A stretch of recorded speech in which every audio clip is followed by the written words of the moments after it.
Okay, finally. Well, hey everybody, welcome to the first stream, part two. Kidding, take two, I should say. We've been a little busy, just kind of ironing out the We're not really fun having problems. instances. I just couldn't get here fast enough. Yeah, it's all good. And unpacking stuff like that from the trip. Which, speaking of, we went to Emmaus Village this past weekend, which was our Emmaus Asylum, not Emmaus Village, but it was awesome. It was amazing. We had a great time. Yes, thank you, Jocelyn. Appreciate that. Thanks, Dave. Thanks, Lori. Glad to have you guys here. Much appreciated. We will be live here eventually on Facebook and TikTok and a couple other places. But right now, YouTube is the main go, and we will get into this once everything's good to go. We had to set up different stream keys, so I guess it changed on Jason to be able to stream to those places. So it'll be a lot of fun. Yes, Emmaus is absolutely amazing, as Jocelyn put in the chat. It was a great time. The only thing that I would say was not fun was the bitter cold, but thankfully there was at least kind of a spot we could go and warm up, which was nice. But I definitely recommend going there if you ever get the chance. Spend some time in all three buildings. All three buildings are fantastic. We didn't really get to investigate the main building. We were pretty busy, but on the first night, we did have a very, very, I would say, very loud slam. We didn't know where it came from. We went through the building and trying to find some doors that might have been closed from the night before, and it was just there was nothing. And the other people that were with us, they all left. So it was just Jason and I doing a TikTok live on the second floor, and we heard a very loud slam. Hey, Creeps, glad to have you here. Thanks for being here. So much appreciated. Creeps people are joining us. So that's a lot of fun. And so yeah, that first night was pretty fun. We just kind of hung out, walked around, explored. Basically, it was just more of an exploration night, getting the lay of the land. And then that second day, the guys from Chumming also heard a loud slam when Jason, myself, and everybody else. I think when Jason and I, what was it? We were over by the sets building, which is, and you were exploring the graveyard, and the guys heard a loud slam inside the building as well. So that's two loud slams in the same buildings heard by two different people. And I'm sure other people have probably heard the same thing as well. Jocelyn's apparently a huge fan of Creeps. That's good. You like Creeps, huh? I'm kidding. Just a little fun there. But yeah, it was such a great time. I know Josh and I got to meet him. It was great meeting him. And got to meet Jocelyn for the first time, technically in person, and then got to meet Erica Burton of Solo as well. If you guys haven't, go follow Josh and I on, I want to say he's on TikTok. Go follow Jocelyn and Erica Burton from was it Solo Paranormal, and then Jocelyn of Confessions of a Haunted Doll Mom. She is definitely on she's on YouTube. But yeah, you heard a scream, huh? Was that your scream or something else? I think it was her scream. You scared everybody, honestly. I was kind of like, wait, what the? It's like the most real, like TV movie scream I think I've ever heard in person. So that was awesome. That was kind of shook me a little bit, but that's okay. Jason, you said we are good to go, though? We are live on Facebook. I'm just setting up the TikTok real quick. So no, I can keep talking about Emmaus. Honestly, it was a great time. I want to go back when it's a little warmer. I could spend some more time. Hey, Cassie, glad to have you here. Thanks for being here. It means a lot. And trying to think what else we had. I know you were exploring a lot, Jason. Did you really experience anything by yourself? I mean, I know you had that weird, like wind, that weird feeling of the wind and stuff like that. Sorry, let me do this one thing. Let me do this one thing, and we'll be live on TikTok. Perfect. And then I'll tell you about what happened there. All right. So while you're doing that, I will go ahead and spend some great time with Jocelyn and Erica. I will say, when we were investigating the women's college, there was a moment where I thought someone was entering the building. It sounded like a door closed, and I heard a couple footsteps afterward. It was so real that I actually was like, oh, hold on, someone's entering the building. And I, like, while Jocelyn and Erica were doing their thing, thinking that somebody was walking up, just alerting them so they wouldn't be like, oh, freaking out. And I went to go check after a couple seconds, and no one was there. And I went to go look through the door down the long hallway connecting to the main building, and there was nobody in that building. There was nobody in that hallway. So I was definitely surprised by that. That was really cool. Hearing a door just, it wasn't even like a slam or anything. It was just like a door normally closing, and then just like maybe 2 or 3 footsteps. It was awesome. I had a great time. Trying to think anything else that we had. We had a lot of devices going off, so I can't wait to watch Jocelyn's episode for that. And if Erica decides to put my the most haunting thing in the episode, which was my stomach at the time of these sessions, it was freaky. I did start screaming hello. Yeah, of course. I'm trying to get everybody's attention, or trying to see if there's anybody there. It was a lot of fun. And freaky at the same time. Yes, creeps. You guys should definitely go out there. It is one of a kind for sure. Like, just respect for the history, and the architecture is just absolutely amazing. Just the stonework is awesome. But yeah, as Jocelyn is laughing hilariously in the chat, my stomach was definitely the most haunting part of I thought that was that me first by session. yelling that one time. No, so well, no, I was also saying like hello, like trying to yell, like trying to basically just see if some call out to something. And that was that first time in the women's college, but EVP session is safe with Charlie. No EVP session. Yeah, no. That was I gotta say honestly, my stomach doesn't make a lot of growl. Like it doesn't normally do that. Like it's because I go from eating super healthy for like 3 weeks, and then going on just like having a cheat weekend and eating horrible food. So I think my stomach was just like, what is happening? So, but it was hilarious. I felt horrible every time it would happen. Hey guys, how's go beyond the veil is with this as well. That's awesome. Thanks guys for being here. History and architecture are primary. What's the cause of stomach demons? It was Emo's Pizza. Emo's Pizza out of St. Louis, well, Washington. It, I love it. It's so good. And I was told that it was pretty close, and I was like, well, everybody was like, let's get pizza. So Emo's was the best thing. It's usually his breathing. Shut up, Dave. That's only on mic'd up sessions. Leave me alone. They didn't have me mic'd up, so it's fine. But yes, he ate too much pizza. Hey, don't act like it was just me. It eventually got to you and Erica both. Come on now. It was all. I basically started in the what is it? The contagiousness of the stomach growl spread. It was haunting. Yeah, honestly, Cassie, it really was. It got to me pretty bad. I had to step away for a few moments and be like, well, this is what we have to do to make sure the sessions are not ruined. So that was fun. I felt bad, but I'm sure it'll be in the I bet Erica will put it in there. It just makes sense. Like just as a funny bit. You didn't eat that much. I didn't think you did, but I mean, whatever. Better than Taco Bell. That is true, Dave. That was night one, and nobody had any issues because we had Taco Bell at what, like 2, 3. Well, it wasn't 2 or 3. It was like 12 or 1 o'clock in the morning.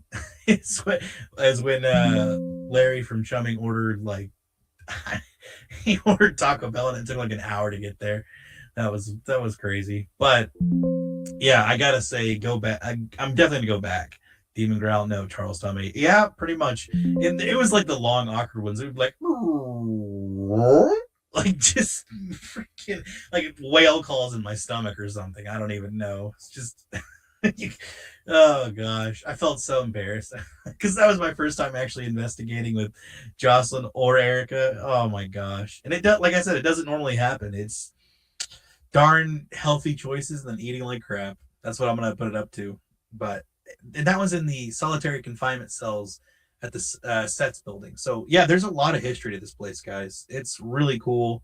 I wish I could really tell you the layout and like the history, but like it's there's a lot going on with it. In a road trip without us. Yeah, it really is. Local bites. That's always how it goes. Had some phenomenal breakfast in the morning too. It was fantastic. But Okay. check it out. Well, I can't figure out. For some reason, the TikTok's not working now, but we're live everywhere else, which Hey, is that's fine. fine. Yeah, So that's cool with me. I'll I'll play around. We definitely had it working. It was actually one of the easier things to get working before, for whatever reason, and now it's not working. But Yeah, that happens. I it is mean, what it is. exactly. And Dave's got a point. Imagine crop dusting a room of investigators and they freak out over the sulfur smell. Yeah, I bet that's how it is. Oh God, it's a demon. There's sulfur. So yeah, this is Strange Paranormal.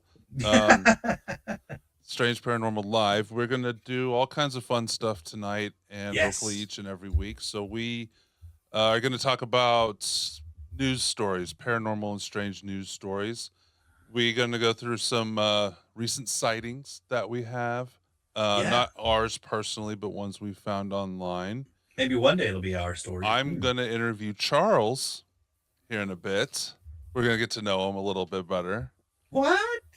We're going to talk about our thoughts on people removing spirits from haunted locations. If some of you have been following us, you know where I stand on that, at least. And the fun thing later is we're going to go through some random old GeoCities websites, pull them up, and explore and see what's out there.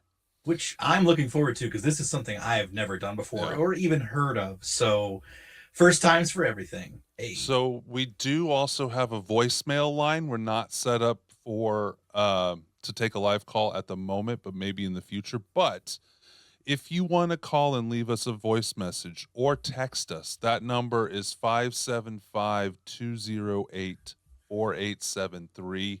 And if I would have had time, I would have had it on the screen already, but I'm not going to spend the time to do it because it's boring for you to watch us do that. Go to strangeparanormal.com. Everything is on there, all our links and all of that stuff. So, yeah, so that's basically what we're going to do. We also, on our Patreon, we also have a plus level on there, which will be an extra 30 plus minutes of this show that will take place and we'll record after our lives. That'll include video reactions, extra news, and any conspiracy talk we might want to have for the week. And who knows what else will be on that extra, at least 30 minutes every week. That's $5 a month for Strange Paranormal Plus through Patreon. And all those links are on strangeparanormal.com. Yeah, so if you like what we talk about, want to see a little bit extra, just go on over there and help us out. It'll really be nice, honestly. It'll be great. And I just want to read a couple comments here while I'm scrolling through Facebook. So yes, Jocelyn, I was being nice. I stepped out and went outside and came back. I didn't crop dust anybody. Cassie says, good job, Jason, all those platforms. And Jocelyn says, oh, I'm prank calling. Well, that's crank anchor at its finest. Please do. That'd be funny. That'd be great outtakes. We'll screen the calls, the voicemails. But I can guarantee that unless there's something really bad on it, we will play it on the show. Which sounds great to me. And then Dave commented from Haunting History, I've been getting into the channel Cabin in the Woods. Great Bigfoot content. He would be a great guest one day. And, probably some good reactions too if he lets us. So that'll be really nice. I can't wait to check that out too. Let's start out with some news, Charles. You got a news article you want to talk about? Yeah, sure do. So this comes from cake.com, which I believe is an ABC affiliate. I think I could screen share here. Give me just a second. I don't know if it'll show on here. Ooh, good point. All right, you know what? I'll just read it off. No big deal. We'll do that for now.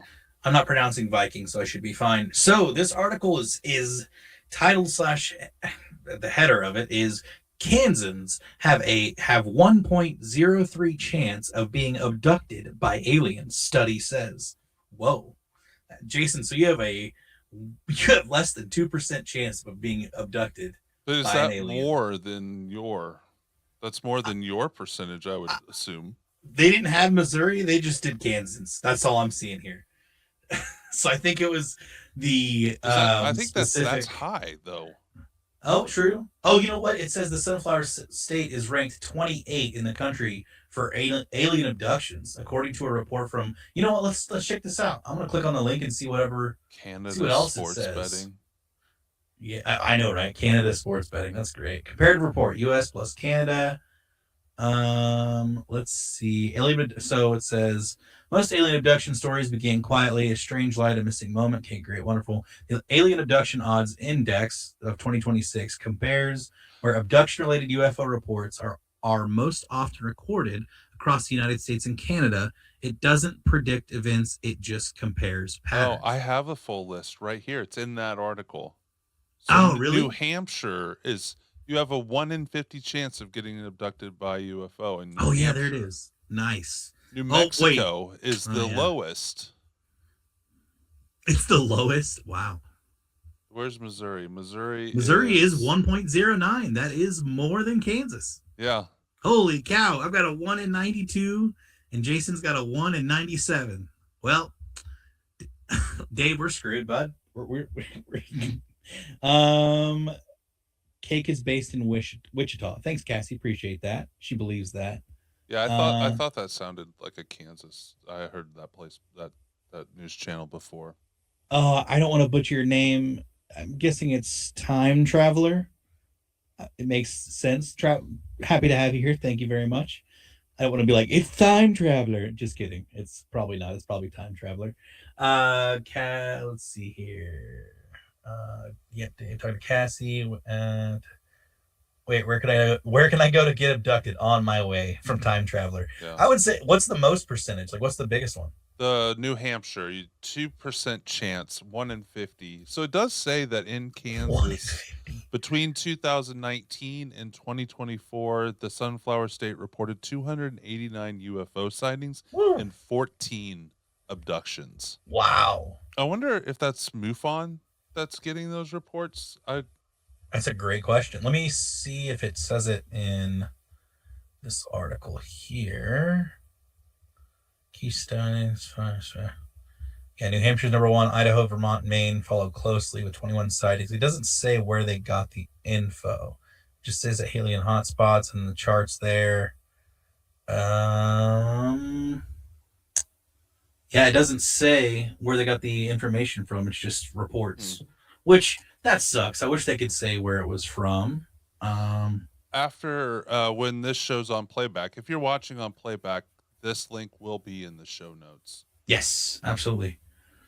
Let's see. Okay. Oh, so here we go. This is kind of nice. So, how the Alien Abduction Odds Index was built.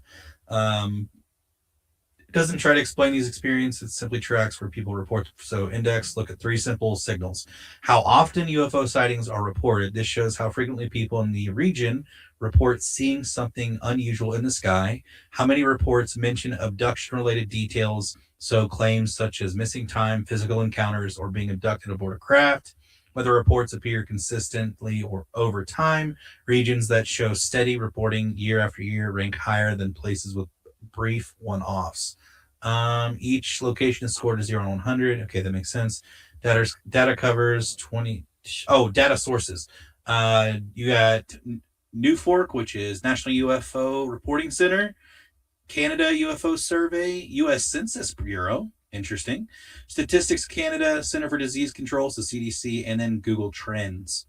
So that looks like their database for UFO related content mostly comes from National UFO Reporting Center, which I will say I've never even heard of New Fork, so or Nafork, however you say it. So here I was able to pull it up here. Oh yeah, perfect. Alien hotspots, and here's the different odds you have. And click on the state. Oh, interesting. It's I mean, there's a very low population in New Mexico compared to several other states, but I think like Utah and Nevada have low populations. So. I'd say you'd think New Mexico would be pretty high with how much UFO sightings are out there in New Mexico, right? Yeah. I don't know. Maybe that's just sightings and not actual abductions. So who knows? But yeah, that was the strange headline I saw today that I thought would be cool to discuss. What's yours, Jason? I have the first one I have is Bank of England must plan for financial crisis sparked by aliens. What? So this comes out of the UK. The Bank of England must plan for a financial crisis being triggered by an official announcement confirming the existence of alien life. one of its former policy experts claimed. I did see something about this earlier this week. Helen McCaw served as a senior analyst in financial security at the UK's central bank, preparing for events that could impact the economy. Oh, She has now written to Andrew Bailey, the bank's governor, urging him to organize contingencies for the possibility that the White House may one day confirm we are not alone. McCaw, a Cambridge graduate, believes a declaration of the magnitude would send shockwaves through the market and could trigger bank collapses and civil unrest.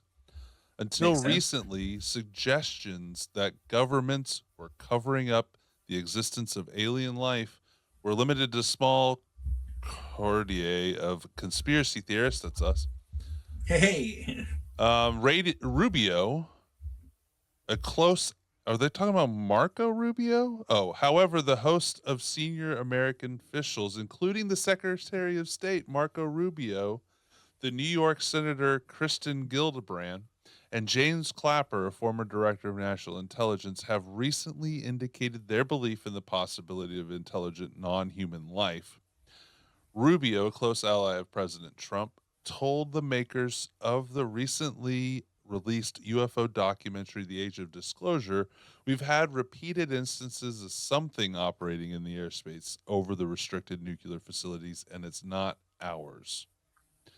oh, dang. Now, Okay. this is a long article. I'm not going to read the whole thing, but it does finish up with something I saw and reported on last week for another place that I stream, not that I stream, that I make a news segment for, that they claim that this summer it's already set for Trump to announce on the anniversary of the Roswell incident. I heard about this as well. Yeah, that's very interesting. But I don't know. I don't know. It's, What do you think? Is this is just more of the same old stuff or no? yeah, I mean, I did see the same. I did see an article about like in the United States, it freaking people out as well. I mean, it's okay. Personally, I think it's more not like so. Remember when we were at the event at Emmaus, we were talking about how like I've been getting a lot of news articles about the New Madrid fault and stuff like that. Like it's popping back up again, right? Yeah. So maybe they're popping this stuff back up again as well, because I mean, people have known for a long time that if they did actually come forward with proof of extraterrestrial life or interdimensional beings, whatever you want to call it, that it would question and shake up a lot of things. Now, do I believe they've been slowly warming this up? And what I mean by is You have a bit of an echo there. I'm desensitized. not Oh, sure. do I? You have a little bit of an echo. I don't know what changed, but I haven't changed anything. Yeah. Do y'all hear me with an echo too? Help me out in the chat here. It's not as yeah. bad as it was. Oh, okay. It's going away. Okay, that's good. So maybe it's because I positioned my mic up and then slightly down again. I don't know. But so to me, yeah, it's just the same kind of programming. Just they've been desensitizing us, and I think that's the right word, for disclosure for years. I mean, think about it. If they were to come out and say that, oh, aliens exist back in the 20s and 30s, there'd be shock, right? Yeah. But nowadays, I think people would be like, okay, yeah. Because, I mean, you already have these UFO committee / hearings with people that are supposedly whistleblowers and disclosure people. So we're already getting all this. And they literally casually dropped like, oh, yeah, by the way, a lot of these crafts are not man-made that we know of. Yeah. So, you know, take that as you want if you want to believe it. If you don't want to believe it, that's out there. But, yeah, I think it's just the same old kind of talking about, to me, common sense that this stuff would absolutely happen. I do want to say a couple things from the chat here. Time Traveler said, I saw a couple UFOs years back. One was rectangle and long was round, and one was round. They were both some sort of light blue translucent color, just casually flying over Oregon. Wild. Which Oregon? I could see that. Absolutely. Creep says they blame 3-Eye Atlas. That thing is real and spooky, which I'm right there with Creeps. I'm wondering if that's a psyop at the same time, or if it is actually real. Maybe, who knows? Uh, Yeah, I still hold the same views that I have for quite a while now, that they wouldn't tell us unless they got something out of it. Well, there's yeah, two true. reasons. One, they wouldn't tell us unless they had a reason and got something out of it. Like Yes. with their greed, something was some power or something. They wouldn't just out of the kindness of their hearts Aliens are coming. Only we can explain protect that they you. are not the most powerful thing out Right. there, Right. or they Exactly. couldn't control whatever this is. Yep. Or they know it's coming to the point where we will figure it out anyways, so they're trying to get in front of it. But I if that's the mean, case, I don't think they're going about it very well. and I agree with you in that sense, in that second point too, because the internet has just sped up delivery of news so fast that news, like the mainstream media news, can't keep up with it. That they can't do, like when they run interference or misinformation or psyops of some sort. It's almost like they can't keep up with how fast the internet spreads that news. Mhm. So yeah, I could definitely see that, especially with all the stuff that came out with. I mean, I'm not. I think we've talked about this briefly, but like with Stephen Greer and what's the really famous guy? He's still alive. He did reverse technology for gravity and these Are you? spaceships. What's his name that Um, came out as Area 51? I think so. Super skinny guy, glasses. Of course, Dr. Stephen Greer also had glasses. Um, oh man, I can't think of his name. But he was well known with doing reverse engineering Bob for. Lazar. Thank you. Yes, Bob Yeah. Lazar. Like it's that stuff's coming out faster and faster, like every single drop. So I wouldn't be surprised, honestly. It just makes sense. Um, and thanks, Time Travel, for showing a lot of love to our friends. We greatly appreciate that. And also another comment from them as well. Some believe Bigfoot are interdimensional beings, which I could see it personally. If we don't fully understand the tech that Bigfoot may have, like cloaking devices or something like that. Yep. So yeah, it would be very, very interesting. But good topic, man. I like that one. That was good. All right, let's go with another Charles news article. All right. Well, hey, sticking with the theme here, scientist claims alien DNA may be present in humans, suggesting genetic intervention. Interesting take, right? Nice. Right. So the article goes, a controversial new study is raising eyebrows in the scientific community, but claims that some humans may carry alien DNA, potentially the result of extraterrestrial intervention in our genetic makeup. Dr. Max Rimple, founder and CEO of the DNA Resonance Research Foundation, has analyzed genetic data from both self identified alien abductees and participants in the 1,000 Genomes Project. According to his findings, several families contained unusual DNA sequences that could not be traced back to either parent.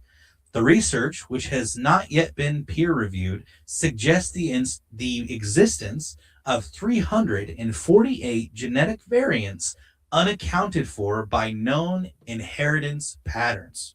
That's a pretty substantial number, right? 348, pretty wild.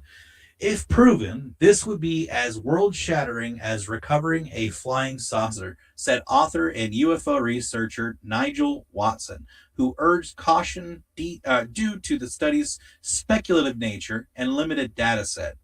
Rimple claims that this unexplained genetic material, referred to in the study as possible alien DNA, may have been inserted into human genome long before the advent of modern gene editing tools like CRISPR, never even heard about it, but it's CRISPR, which only became available after 2013. The subjects included in the analysis were all born before 1990, ruling out contemporary technological intervention. Additional testing using consumer genetic platforms such as 23andMe, remember how we were talking that before, selling the data? Hey, revealed similar non parental genetic markers among individuals who claim to have experienced alien abductions. There it is. That 23andMe data got sold off to some scientist to do alien research. Boom. Rimple, what? Go ahead. Go ahead. Oh, I didn't mean to cut you off. Just we actually That's so funny. know We were so talking. little about what's in our DNA. Right. that we have all kinds of junk DNA that our Yeah, body doesn't use. So it could be that it seems alien because we don't know what it does or where true. it came from. That doesn't mean it's extraterrestrial in my mind. Yeah, I no, think it this makes is just a makes total sense of sense.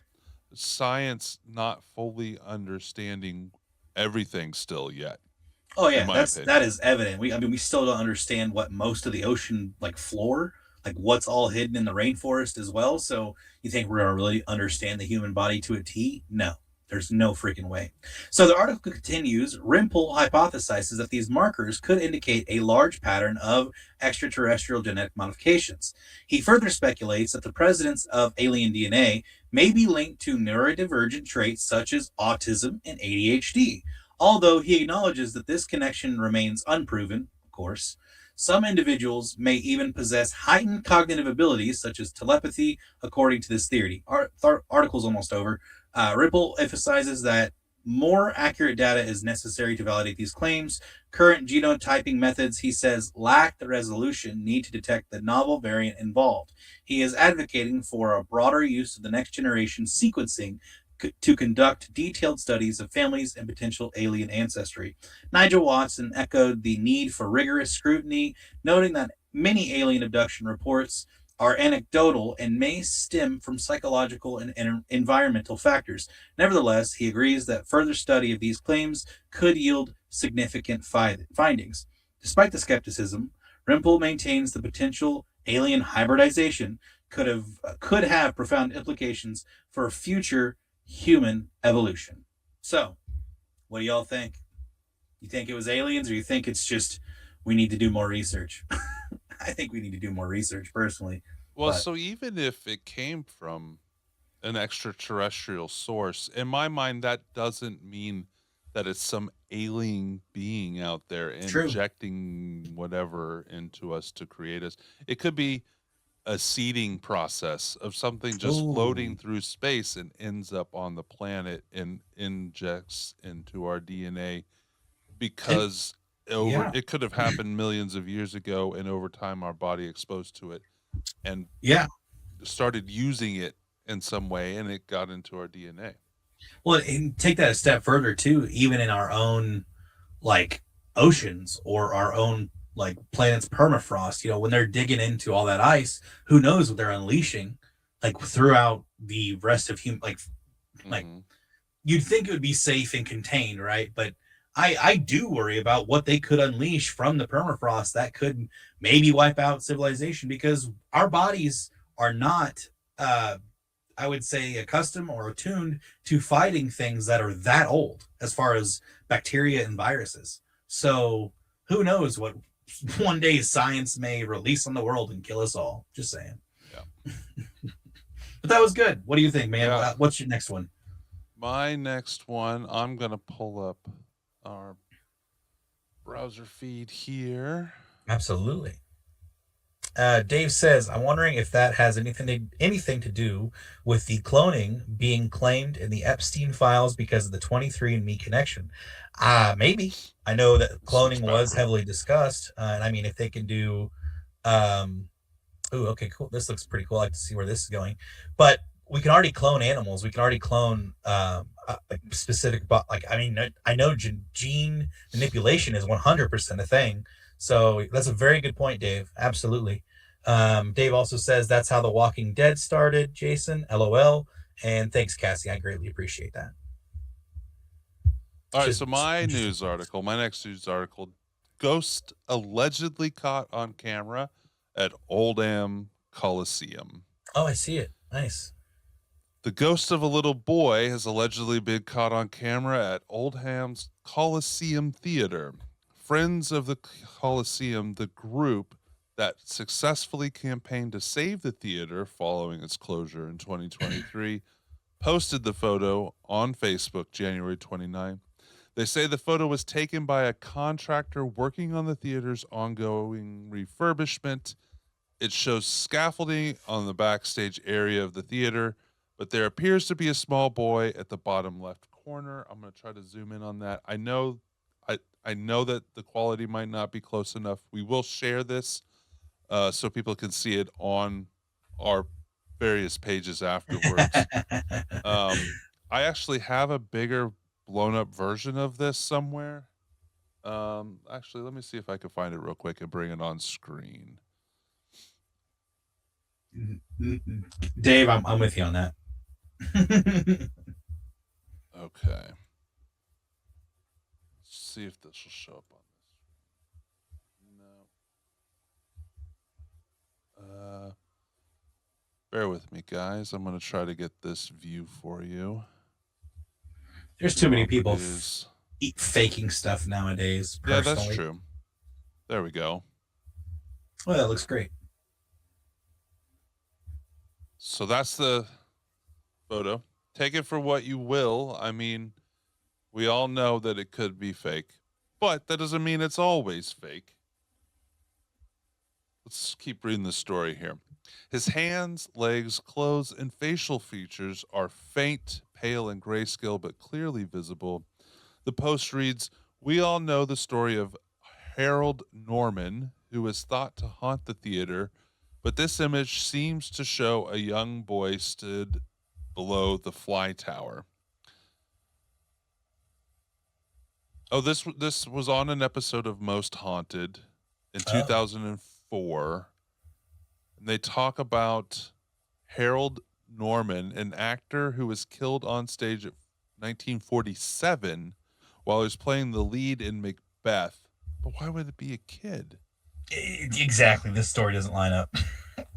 According to newspaper reports, at the time he was stabbed accidentally in the final scene of the actor playing Macduff.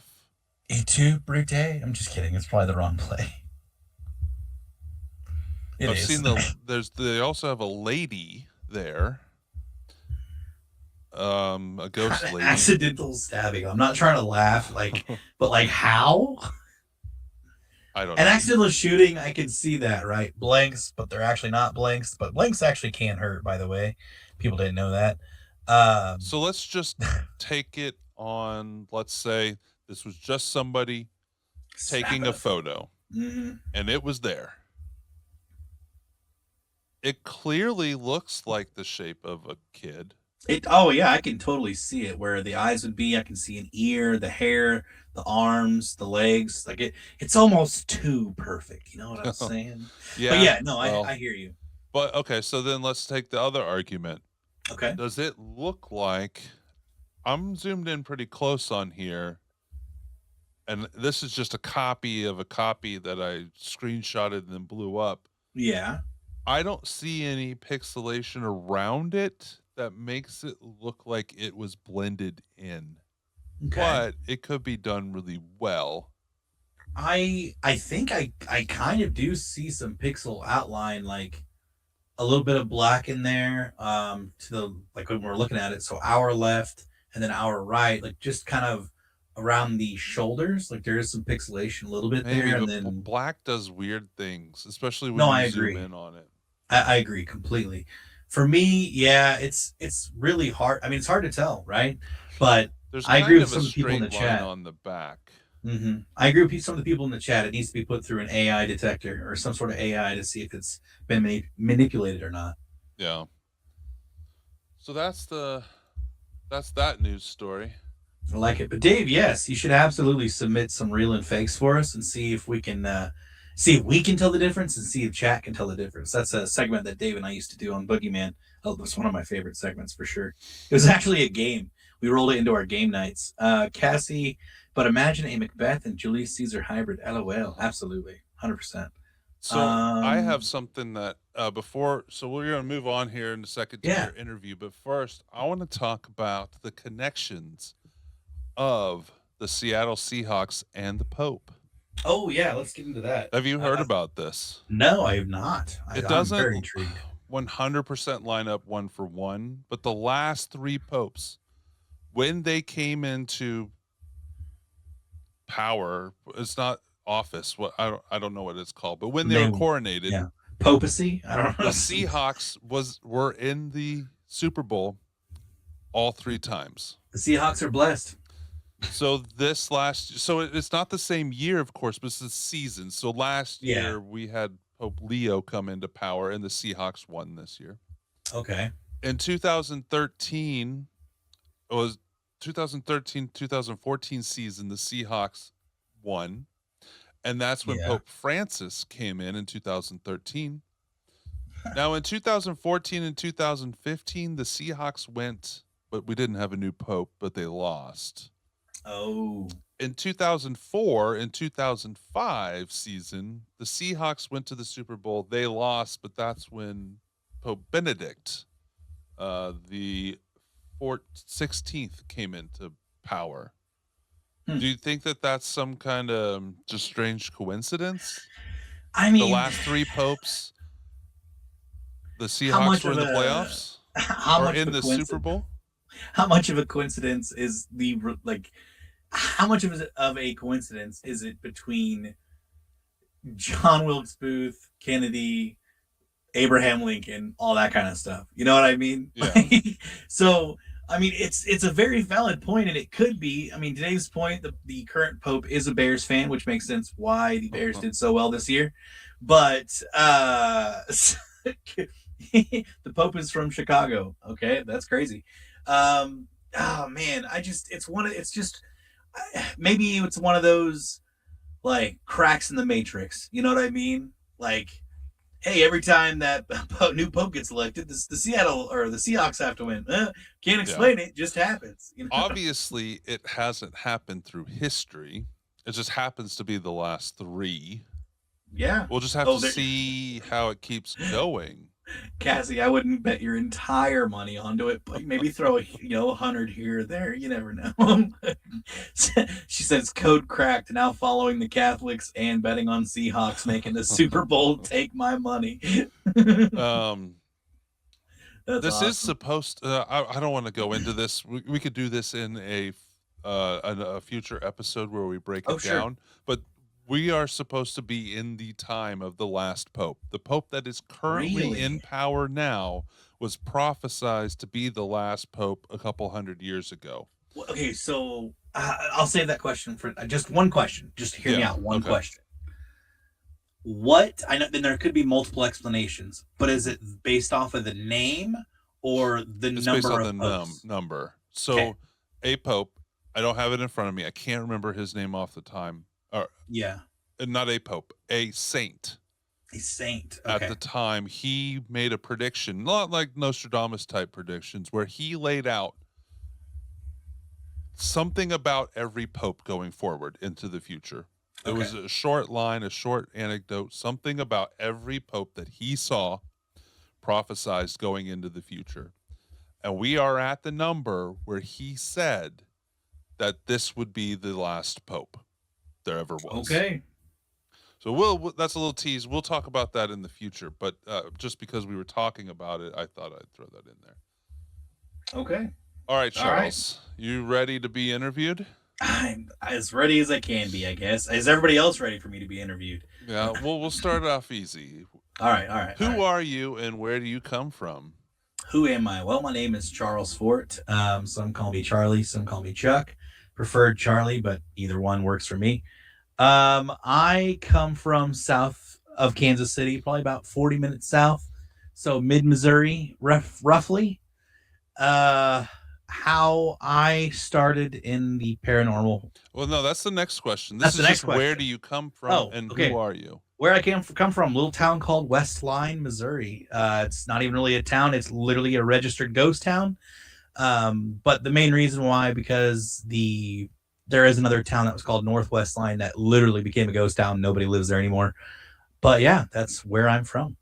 All right. And who I am. So you preempted it a little bit, but the next question is, how and when did you start in the paranormal field?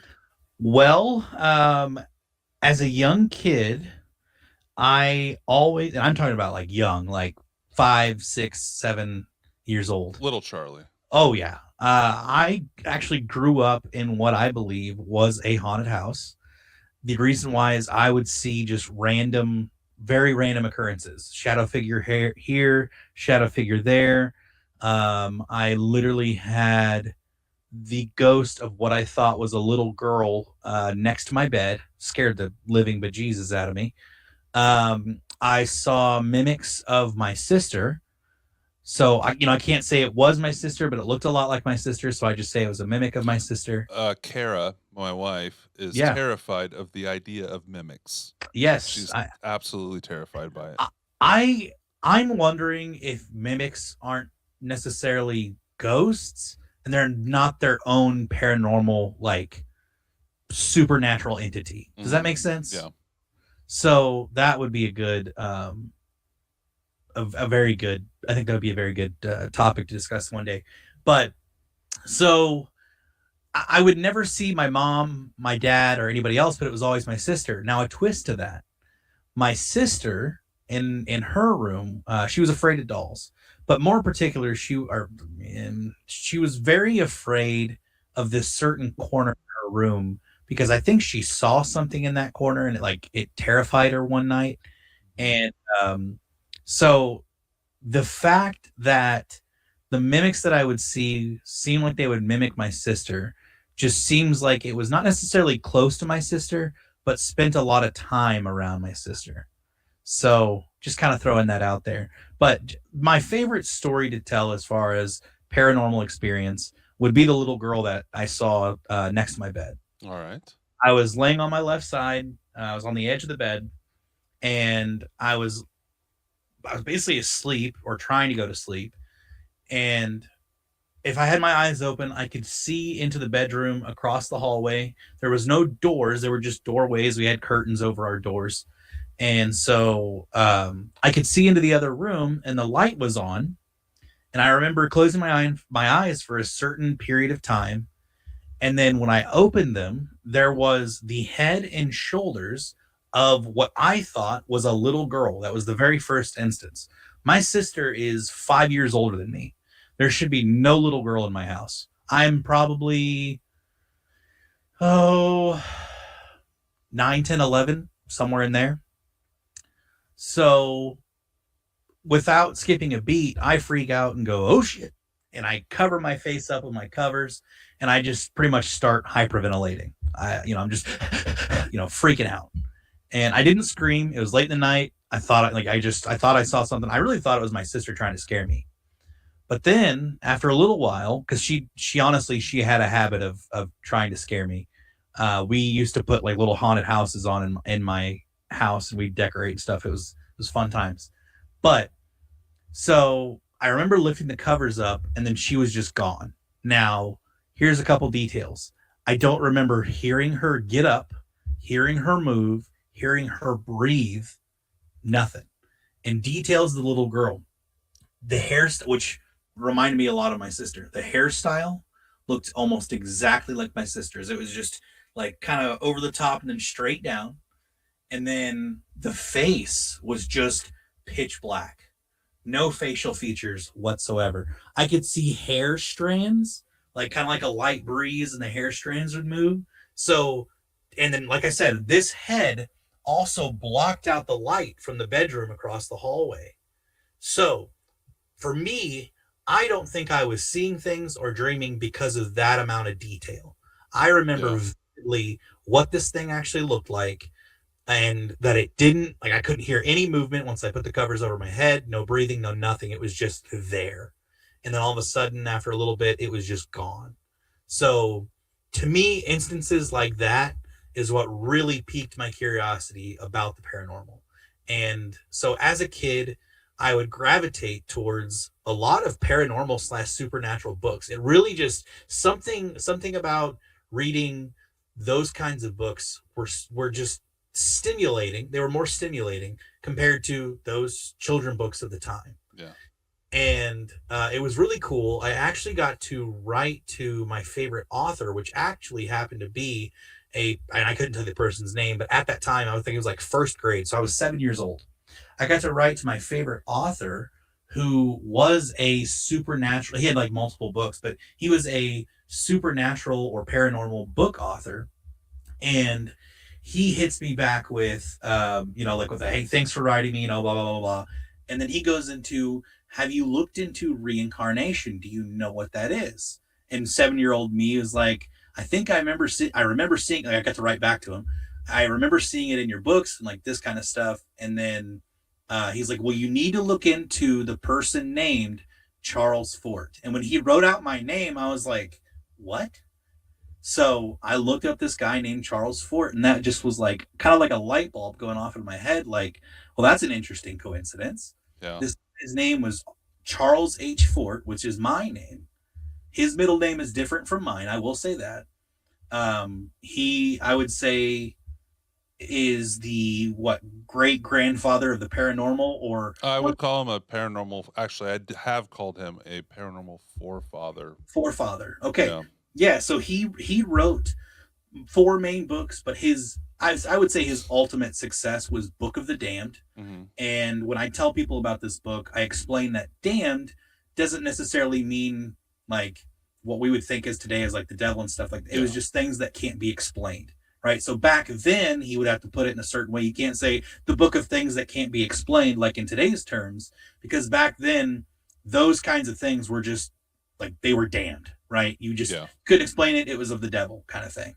So the guy was literally ahead of his time, wrote, and he was I would say he's one of the earlier writers of taking people's stories and just writing them out in a book and talking about so many different, and it wasn't just necessarily paranormal, it was supernatural as well, just supernatural occurrences. Yeah, and his books are kind of like encyclopedic. Yeah, very much They're so. just documenting, and he does pontificate on things, but it's mostly just documentation.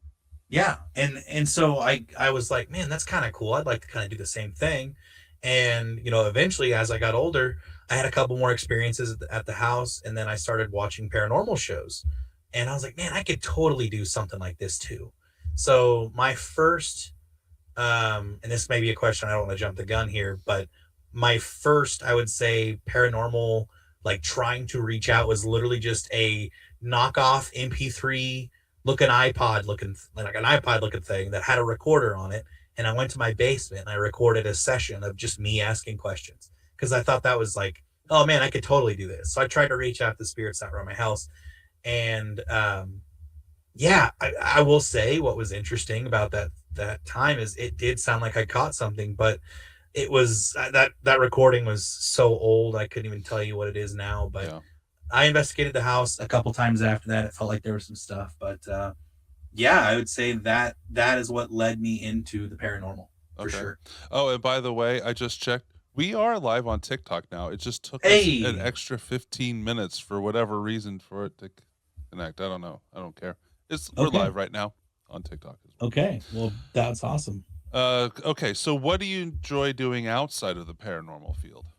So outside the paranormal field, I really enjoy, I would say my biggest thing is probably riding my motorcycle. I grew up with riding dirt bikes, 4-wheelers. Like my grandfather had 10 acres of land. We'd go like every Sunday and just ride around for hours, and it was a lot of fun. So that kind of just naturally moved into my own thing where I just would go out and I love getting on long rides, going 2, 3, 4 hours a day, and just going out to ride, go exploring. I love exploration. Nice. Which goes into, I think, something why I like paranormal too, is exploring in that sense. I'm also, I would say, a big movie person. I love movies. That's actually my next question. What's your favorite movie? Oh God. Favorite movie? Yes. That's so much to go with. Before that, I will say I'm also a big gamer, so I love gaming. Mm-hmm. I grew up with video games, board games, card games, love all that too. Love history, love doing research in history. Also a big personal self-development kind of guy. Love getting into that kind of stuff. Music, huge music person. I was in a band / did high school band my entire high school life. So music's always been a staple in my life. But movie-wise, favorite movie. Man, this is tough because there's so many great movies. Okay, well, pick not a list, but pick one that's in your top 5.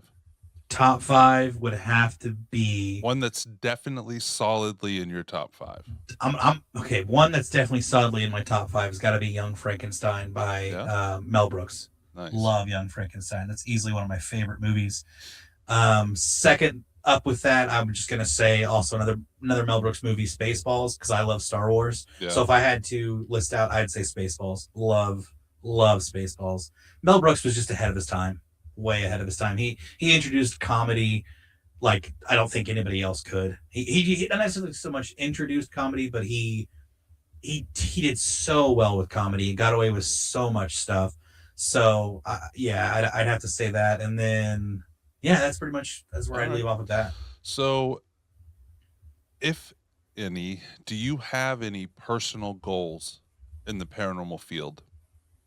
In the It doesn't have to paranormal be field, like, I want oh, to I be want to famous. succeed at something, or I want to prove that ghosts are real, but it could be something just for you. What is a personal goal you have in the, exploring the um, paranormal? I would love. Okay, so for me, kind of just to preface this, my goals have definitely shifted in the paranormal field. Whereas before, I concentrated about like all the tech, all the latest paranormal this, paranormal that devices, what have you. Now I want to have.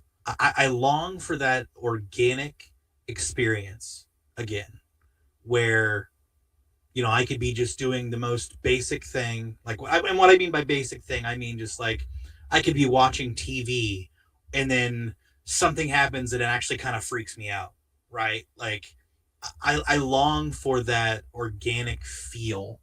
Not so much, experience it by myself. There's been plenty of times where I've had um, experiences where it definitely, shook me a little bit.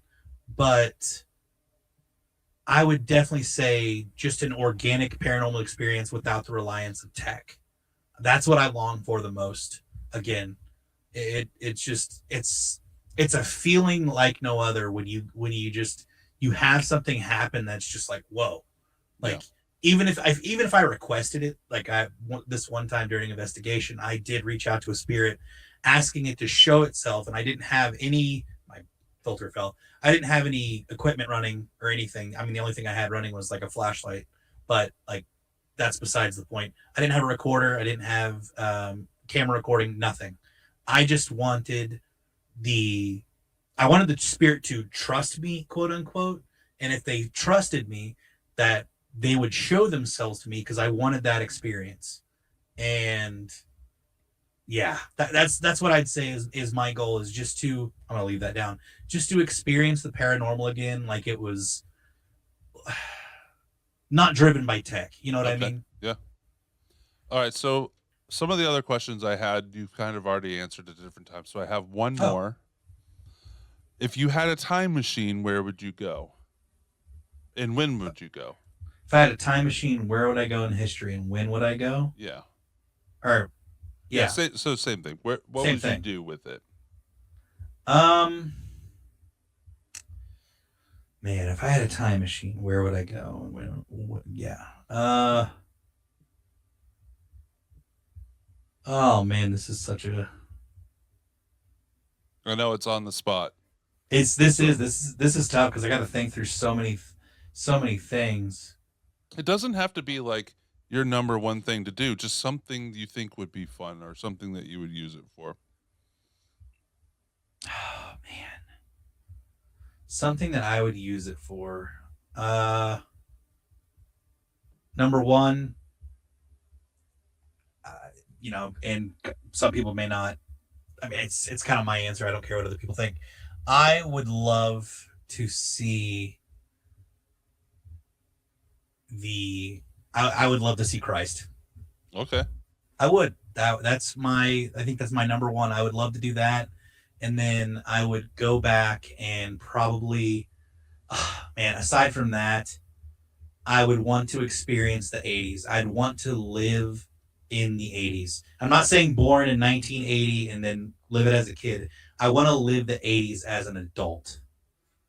That's what I would love to do. That would be because, like, I mean, I'm a huge fan of one hit wonders, '80s music, all that kind of stuff. But just to experience the metal and the change that the '80s brought in would be just oh my gosh, I can't even fully explain to words how happy I would be probably in the '80s. But yeah, I would just love to experience the All 80s. right. Cool. Yeah. So I hope everybody learned a thing or two about Charles tonight. Yeah, How hopefully. do you feel about the interview? I thought it was great. It was fun. I Good. liked interview questions. I know some people don't, contrary to popular belief, but I really do. It's I just it's fun. You get to know the people, especially when you throw out questions people aren't expecting. Love it for sure. Dave, we should absolutely go to the Crescent. I'd love to go there again.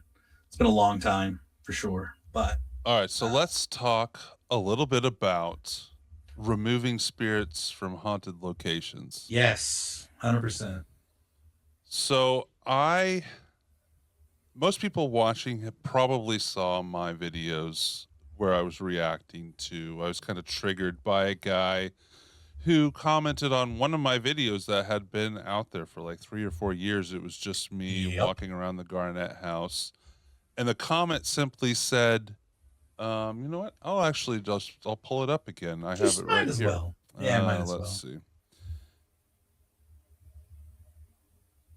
Dave, oh fuck. You know what's coming, brother. The grinner is gone. We removed him from the Garnett house. Is clean. That was the comment. And the guy doesn't have much of a channel. And I didn't actually put him out there. I said that I wasn't going to say who it was. Now, I knew that people were going to find it. I knew that some people, and it seems like pretty much everybody went and found it. Yeah, it was pretty easy to find. I'm not gonna lie. He also put out on his own channels, which I think some people, like Facebook page and stuff, I think some people had been following him already. So it kind of happened pretty quick that everybody figured out who he was. Then after I made that video commenting on how I felt about it, that it was pretty disrespectful to do, that he came out and said that he didn't care what people thought and that the owners of these locations were just acting on greed, and that's why they wouldn't want the spirits removed from their house or building or office or whatever the haunted location is. So, Charles, everybody kind of knows my thoughts on it. What are your thoughts on it?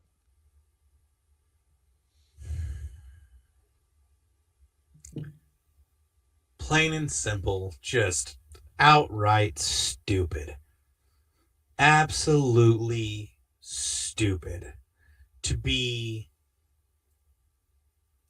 what is it? To be clouded by self-righteousness, that you think that these spirits want to be taken out of this location, or that the owner of said locations, owners or whatever, wherever you're at, want this to happen. If they wanted removal, they would seek someone to remove said spirit. Now, mind you, this person's going to think, oh, it's greed, it's da da da da da. It's still a business. They're giving paranormal investigators the chance to go into a location and safely investigate a haunted location. And what I mean by safely is it's not, riddled by drugs from homeless people or just even presences of homeless people or random people. Like, they're like secure locations. Yeah. Like, they're giving people the chance to actually have experiences and to document possible experiences. And I don't know if this guy personally paid to go to the Garnett house, but I do know that somebody paid for that investigation that night. So somebody felt it was okay to pay to be there. So his excuse for it being greedy doesn't really add up if somebody paid for him to be there. And then he commented, I didn't read the whole thing, but I read a lot of it. It was like a 18 paragraph long investigation cleansing report thing as a comment on one of my videos. And he had flat out lied in there. He said he was invited in and he was asked to remove the spirit. First off, we know the owner would absolutely not do that. Yeah. And just so everybody knows, I in no way thought this person was capable of doing that, but that doesn't matter. I think that anybody could be capable of doing that, but that's not necessarily why I had issue with it. It's just you you might feel a certain way about the spiritual aspect, but we live in a real material world where even if you are setting spirits free and you can justify it by saying, oh, they wanted to be set free, that person that owns that building and running a business Right. could be adversely affected by this. Yes. So you 100%. you if you want to live in this world, you have to live in both realities, even if you Yes. believe in one more than the other. You want to go remove spirits, do it all day in your house or out in the woods or some abandoned house. I will say that I know a few people that own a few different places, and they say that it would surprise you how many times they're told by people, oh, we removed this spirit, or oh, we removed that spirit. And none of it really works. I also think some people are just crazy. Yeah, I mean, that's true too. But yeah, just, I kind of feel like people should just kind of not be an asshole. And stay Just in their don't be own an lane. asshole. Yeah. Treat a place like you would want to be treated. With respect. And I do believe that people have the potential to be redeemed, be given a second chance, but that guy has to ask for it.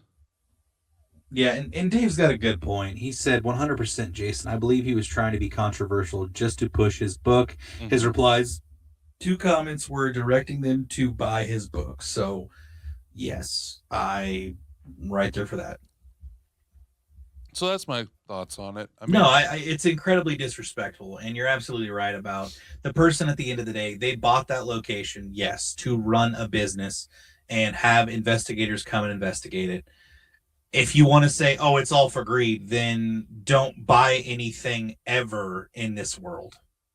How about you don't sell your book? You selling your book for greed too? So if someone's selling something, a what is it? You know, we're in a consumer world. We consume things. We have to go do things. So in order to do that, you know, we have to pay money to do those things. You think the person that owns that location wants their source of income to be taken away? No, not at all. So that's my 2 cents. All right, so let's have a little fun. Let's have some fun. We're going to do some GeoCities website archive exploring. Let's switch over to where you guys can see this. Give me just a second.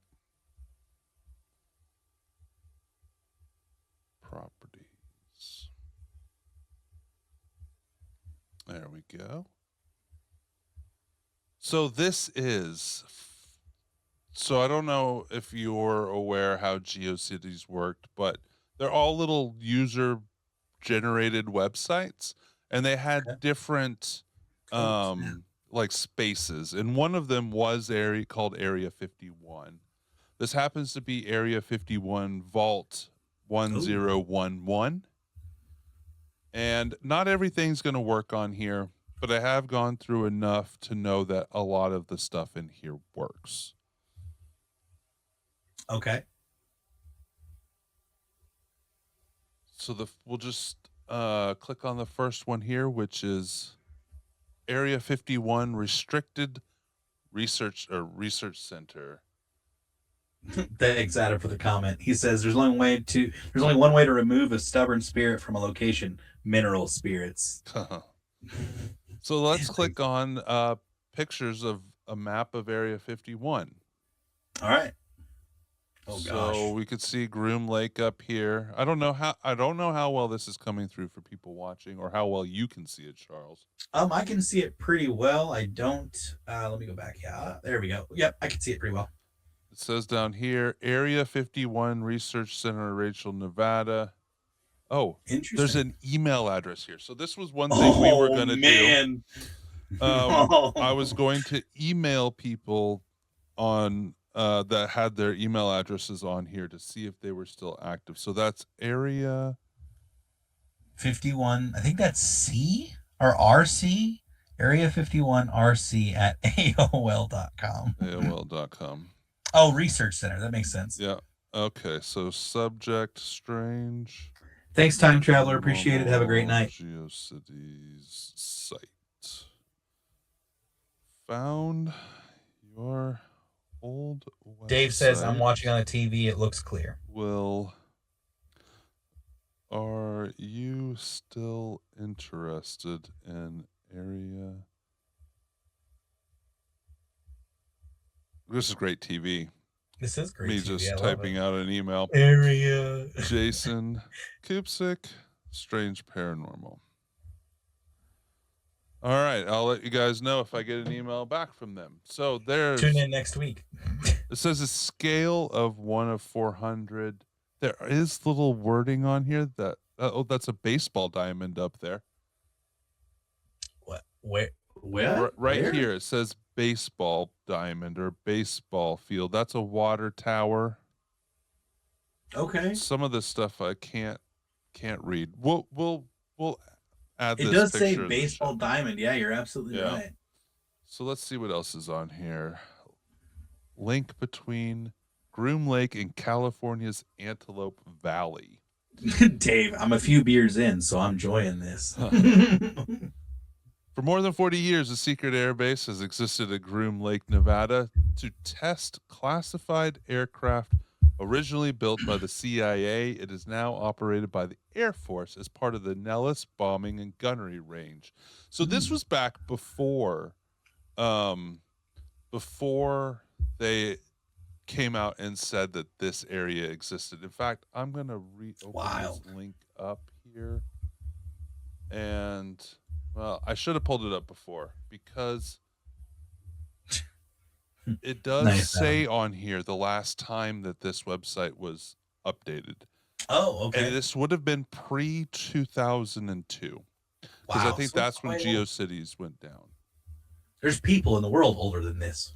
Or younger than this, I should say. Yeah. Jeez. My daughter was born in 2003. That's wild.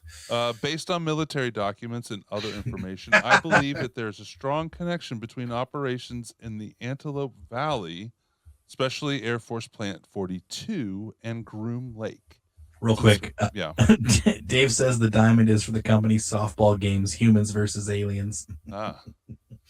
It says that, Mailer Demon says that the email address no longer works. Gosh darn it. Well, strike two. So some of the similarities between Groom Lake and Antelope Valley is they both have 12,000 foot long runways.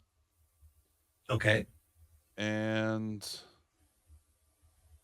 I'm not going to read all of this. Let's keep looking for pictures because that's the fun stuff.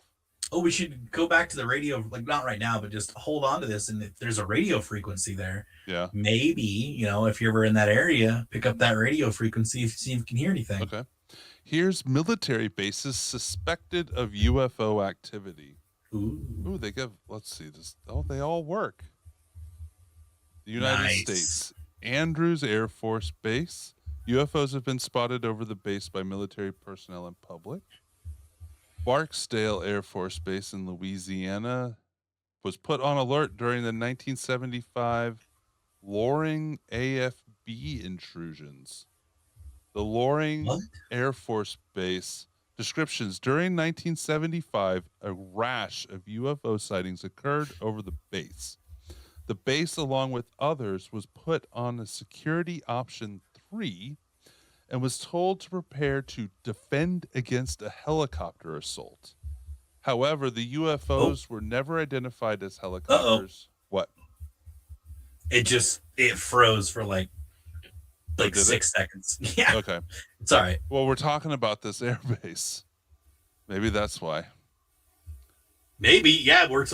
Good point. I didn't think about that. I said security option 3 and then it froze. They're listening. They're listening. It looked like bright, stretched football crafts the size of a car. Jets were scrambled to intercept the UFOs. but their attempts proved unsuccessful. I had never heard of that one before. I had either. There's a lot of them here. Let's see if there's another incident here. Oh.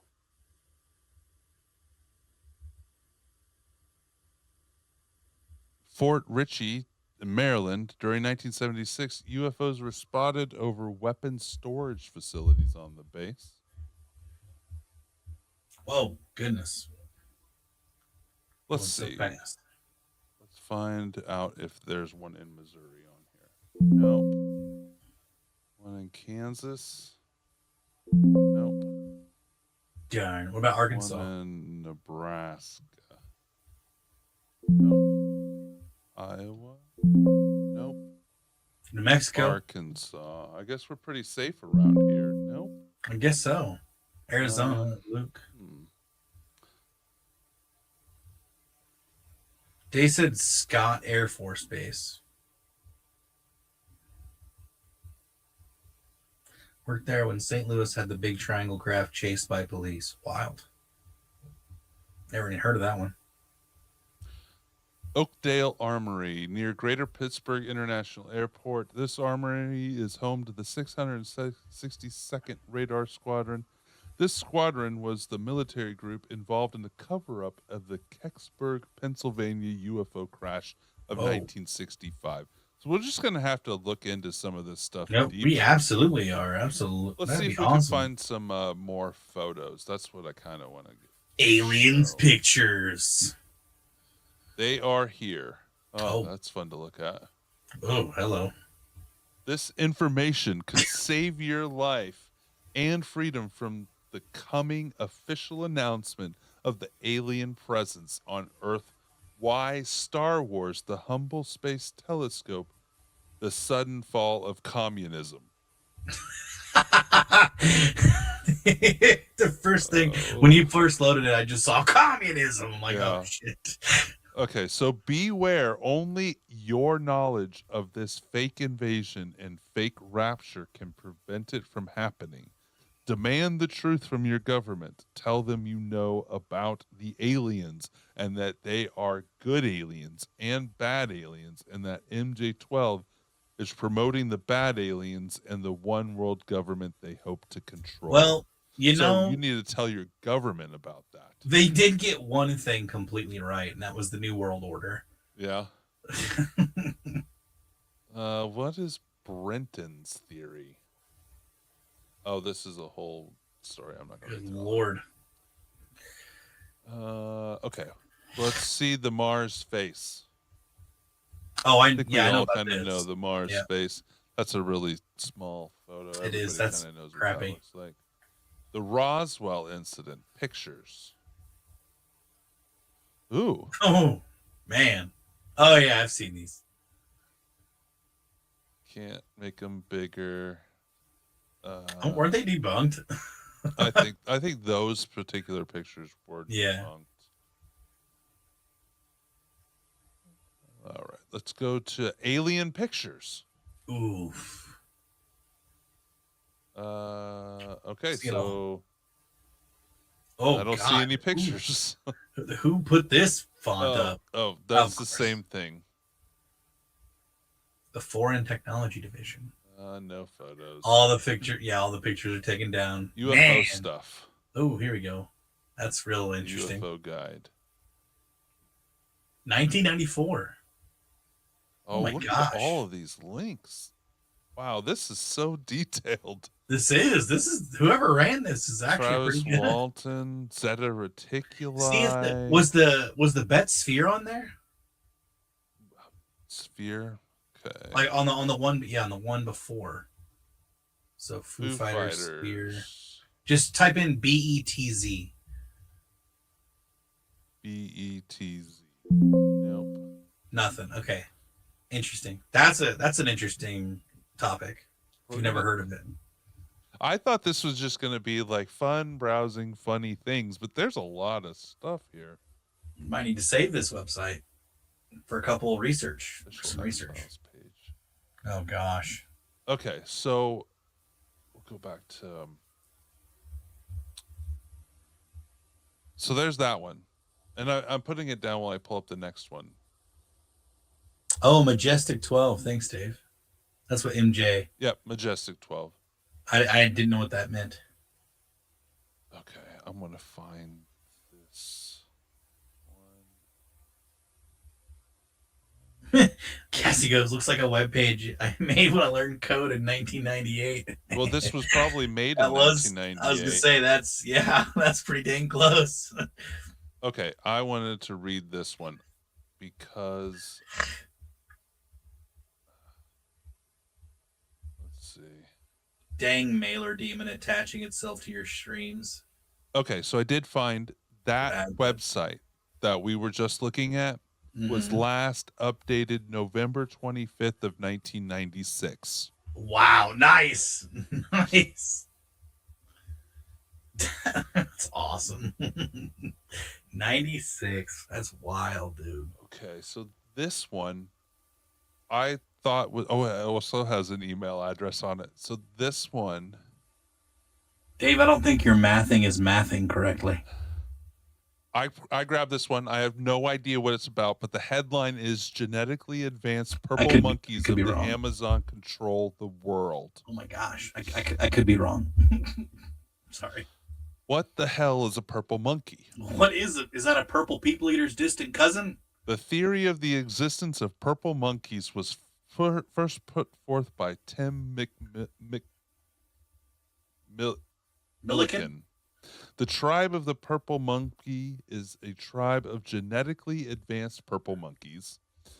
The monkey has telepathic abilities that control the world. This page is dedicated to that tribe of the purple monkeys. History. Okay. The Society of the Purple Monkey has a deep history. It begins in Egypt. This is really hard to read. This is hurting my eyes. You want me to read it? No, it's not. Say it's not hurting my eyes. The first known record of the purple monkey is in an appendix in the Papyrus Ani. The appendix can be found at the end of plate 33. A direct translation of the appendix reads, "To be said, hail ye apes for these who sit in the bows of the boat of Ra." Egyptians believed that a gray monkey operated the scales of value after death. The scale would be balanced one's heart, the symbol of which is a pot, against their ka, literally translated as double, their actual body. As the monkeys controlled the afterlife, they were known associates of Ra. Let's see what else they say about the monkeys. How do they control the world? The purple monkeys control the world in many aspects. First, they by controlling key political leaders. The monkeys telepathically create holograms to resemble the selected person. This, however, is a difficult and strenuous process. Due to its difficulty, little mistakes will appear. The mistakes will resemble a non-functioning body, i.e., Jean Cretin, Bob Dole, Al Gore, Lucien Bouchard, Bill Gates, T. Roosevelt, Stephen Hawking. To have purchasing power on the market, the monkeys get money through a clever way by donations. By claiming that they are with a group trying to protect the rainforest, people deciding that this is a worthy cause write checks and send money. With all that money, the monkeys purchase key stocks from key companies at key times. Being major stockholders, they have large say in the directions of the companies. That is one hell of a conspiracy theory. What can we do about it? Remain calm. The tribe of the purple monkeys poses no immediate threat. Oh, that's good. They are peaceful and merely want to coexist. As long as we don't go looking for them and try to retrieve them for science, they will not harm us. They have a bibliography. Oh my God. And there's an email. Oh my God.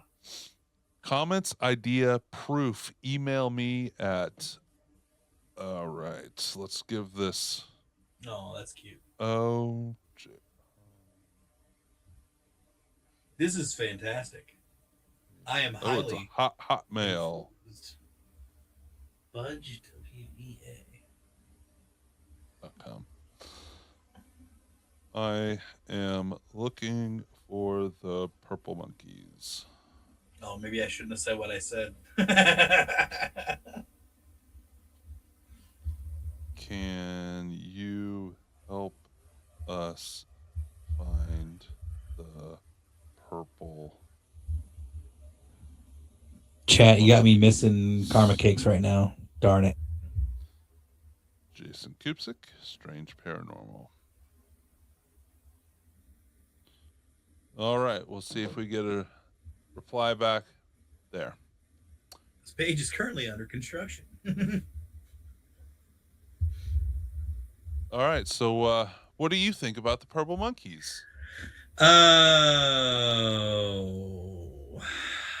well, I thought it was interesting how they were tying in Egypt. I kind of want to actually look that up and see if there is a papyrus Ani in what it says on page 33. I just don't understand where they get the idea that they're purple, personally. Yeah, that didn't say there. Especially in the line, it said something about apes, but like, yeah, I'd have to research what the hell that even is. Well, so there's our two GeoCities websites for today. Yep. Highly entertaining. So let's before we go on to our Plus episode, let's take a look around the web and see if that email address is not any good either. No. Damn. Bummer, bro. Let's take a look around. I know you've been reading comments from YouTube.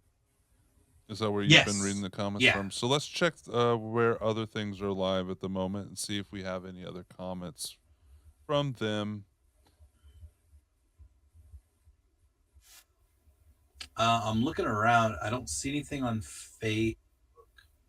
Spaz Oyedi says Nancy has monkeys in the basement buying stocks. I'm assuming she's talking about Nancy Pelosi. That's my assumption as well. What was that on? Was that a TikTok? That's on Pilled. Okay. Yeah, I'm gonna have to smoke hard for this kind of consumption. I'm right there with you. 100%. All right, so let's see if there's any comments over on TikTok. I don't know if I can actually check those comments. Cassie, papyrus, purple primates, because I like alliteration. All right, can That's I amazing. look up comments on here? I'm not sure. Oh, yeah, here we go. Some. Dillard's Paranormal said, hey, I like the project Bluebeam. Solo Paranormal says, hi, guys. And then Hey, also Erica. said the blood type was over on TikTok. Okay. Let's see if I could see any Rumble. Yeah, I should have comments on here. had those TikTok pulled up too. That's my bad. That's all right. I figured We'll get it where if we chat start filters getting in. more of a flow in the future, we'll save our comments until the end of the episode. But no comments. We do have some viewers, but no comments over on Rumble at the moment. Let's check out Facebook real quick. Yeah, I didn't see anything on Facebook, but I could be wrong. On mine, the live chat shows nothing. Yeah. But yeah, I always like to read. I always like to read the comments from people in the live chats. It just makes sense with the theme. Well, soon we will have it set up where they'll be scrolling in the top right corner or somewhere on the screen from all the sources. It's just obviously you guys already know I didn't have the time to get it all set up. Yeah, it's all good. It's also a way to include. To me, reading them out during the show is a way to include everybody too. Yeah. Like getting their opinions, thoughts on things. I like seeing that for sure. Okay, so I hope you guys enjoyed our first live broadcast of Strange Paranormal, even though we had a little bit of a glitch at the beginning. You can follow us on all the social medias. Go to strangeparanormal.com to find us on whatever social media platform you want to follow us on. Give us a call. Leave a voicemail or text at 575-208-4873. If we like you enough, we'll play it on air. Absolutely. I will respond to texts as well, as long as it's, nice and appropriate. So, Thanks, Cassie. We appreciate it. Thank you for being here. She said this was fun, guys. all right. So so if you want to catch the rest of this show, which is an extra 30 minutes at least after we get off air here live, go to Patreon, which you can find on our website. Sign up for $5 a month, and you could get extra content, including video reactions, which we don't want to do live and get banned on here at the moment. So, yep. And for the record, Dave, I have no control over the audio. That is not me. yeah, I think it has something to do with the internet connection, because you drop out, like it drops down to echoey and back up just randomly with nothing happening. So if you're listening to the live playback of what the audience can hear, it's constantly echoey. Yeah. So we'll keep working on that, and I'm actually going to hopefully be changing studios in the next month when I'm moving. So this will be growing and moving, and I think this went pretty good for the first time around anyways. So Yeah, for sure. if you missed us live, this will be out, and all the segments will be chopped up and put out individually as well. So if you like a certain kind of segment, let us know.